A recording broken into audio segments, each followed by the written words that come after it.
नमो बुद्धाय जय भीम. मी निकिता स्वागत करते तुमचे माझ्या एका नवीन व्हिडिओमध्ये. तर आजच्या व्हिडिओमध्ये आपण पाहणार आहोत शुद्धधनाच्या राजमहालात असित मुनीचे आगमन झाले होते. असित मुनीने तथागत भगवान गौतम बुद्धांचे म्हणजेच सिद्धार्थाचे भविष्य काय सांगितले होते हे आपण आजच्या व्हिडिओच्या माध्यमातून पाहणार आहोत. तर चला मग सुरुवात करूया. ज्यावेळी या बालकाचा जन्म झाला त्यावेळी असित नावाचा एक महान तपस्वी ऋषी हिमालय पर्वतावर राहत होता. असित ऋषीने पाहिले की अंतरिक्षातील देव बुद्ध या शब्दाची ध्वनी करीत आहेत व त्याचा प्रतिध्वनी चोहोकडे उमटत आहे. त्याने पाहिले की ते आपली वस्त्रभूषणे मिरवीत इकडे तिकडे हर्षभराने फिरत आहेत. त्याने विचार केला की ज्या ठिकाणी बुद्धांनी जन्म घेतला आहे तेथे मी का जाऊ नये. त्याने आपल्या दिव्य दृष्टीने सर्व जंबूद्वीपाचे निरीक्षण केले तेव्हा शुद्धधनाच्या ग्रहीत तळपणारे एक दिव्य बालक जन्माला आले असून त्यामुळेच अंतरिक्षातील सर्व देव हर्षनिर्भर झाले आहेत असे त्याला दिसले. म्हणून तो महान ऋषी उठला आणि आपला पुतण्या नरदत्त याला बरोबर घेऊन राजा शुद्धधनाच्या ग्रही आला व त्याच्या राजवाड्याच्या प्रवेशद्वारी उभा राहिला. तेथे त्याने लाखो लोक गोळा झाल्याचे पाहिले तेव्हा तो द्वारपालकाजवळ गेला आणि त्याला म्हणाला, अरे राजाला जाऊन सांग की दाराशी एक तपस्वी उभा आहे. तेव्हा तो द्वारपाल शुद्धधनाजवळ गेला आणि हात जोडून म्हणाला, महाराज दाराशी एक वयोवृद्ध ऋषी येऊन उभे राहिले आहेत. ते आपणाला भेटण्याची इच्छा करीत आहेत. राजाने असित मुनीकरिता एका आसनाची व्यवस्था केली आणि तो द्वारपालास म्हणाला, या ऋषींना आत येऊ दे. तेव्हा महालाच्या बाहेर येऊन तो द्वारपाल असित मुनीला म्हणाला, कृपा करून आत चला. असित मुनी शुद्धधन राजाजवळ गेला व त्यांच्या पुढे उभा राहून म्हणाला, विजय असो राजा, तुझा विजय असो. तू आयुष्यमान हो आणि आपले राज्य सद्धर्माने चालव.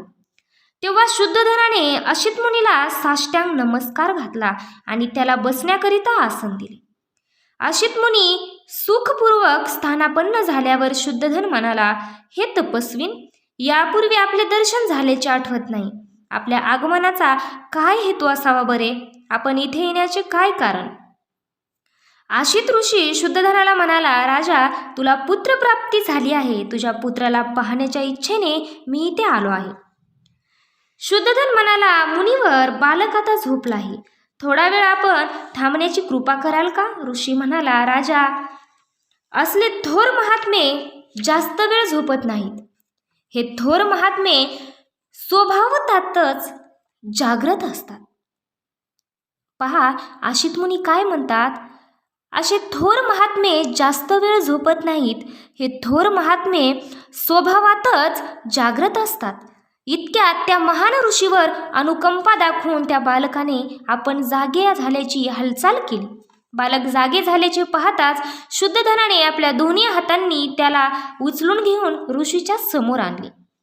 असित ऋषीने त्या बालकाला निरखून पाहिले तेव्हा ते महापुरुषाच्या 32 लक्षणांनी व 80 शुभचिन्हांनी युक्त असलेले त्यास दिसले. त्याने पाहिले की त्याचा देह शुक्र व ब्रह्मा यांच्यापेक्षाही अधिक तेजस्वी आहे व त्याचे तेजोमंडल त्यांच्यापेक्षा शतसहस्त्रपटीने अधिक दीप्यमान आहे.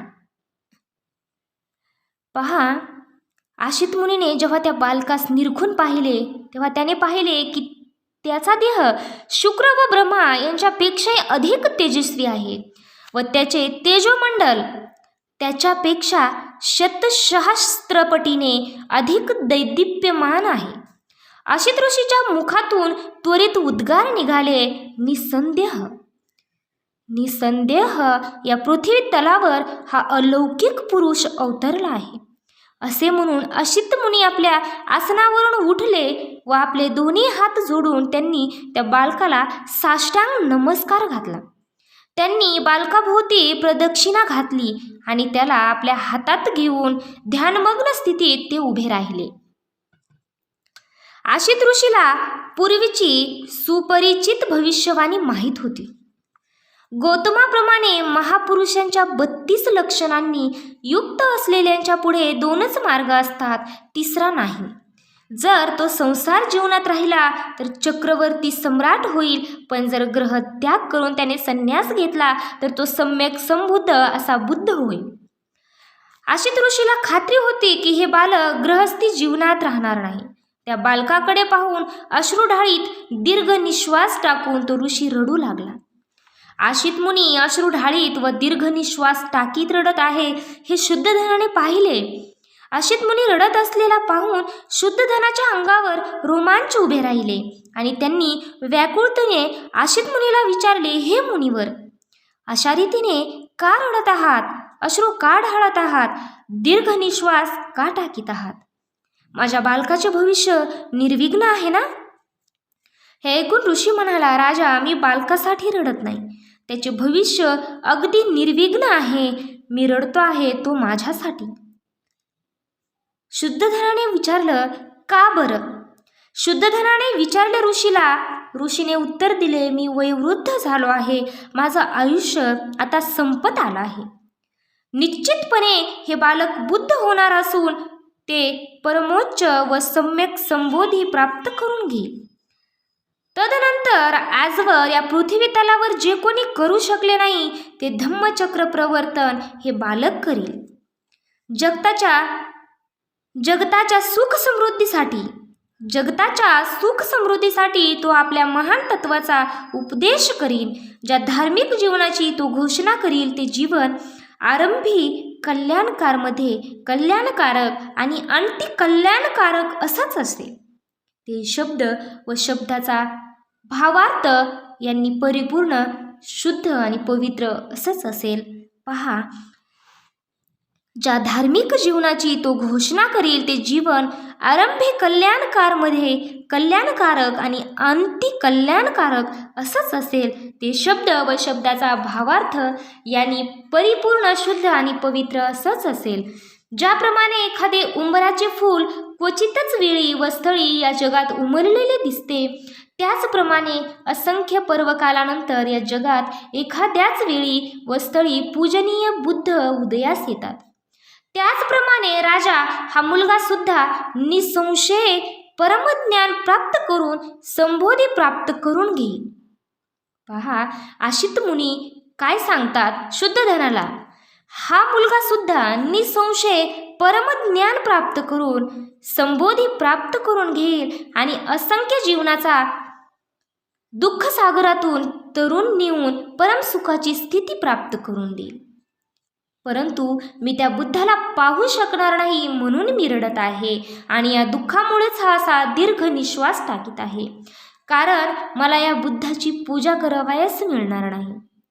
तदनंतर राजाने त्या थोर अशित ऋषीला व त्याच्या पुतण्या नरदत्त याला यथायोग्य भोजन देऊन संतुष्ट केले.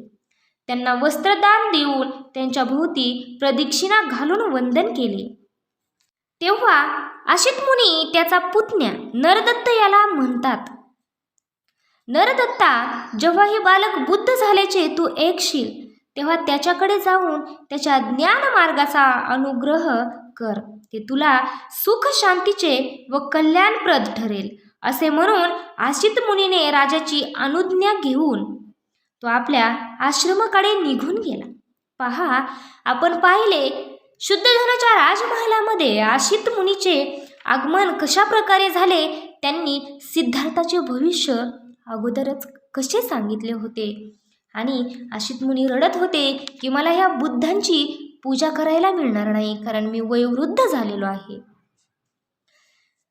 तर पहा, आपण आशित मुनीचे आगमन पाहिले. आपण पुढच्या व्हिडिओमध्ये पाहणार आहोत महामायेचा मृत्यू. पहा, केवळ सिद्धार्थाच्या जन्मापासून 5व्या दिवशीच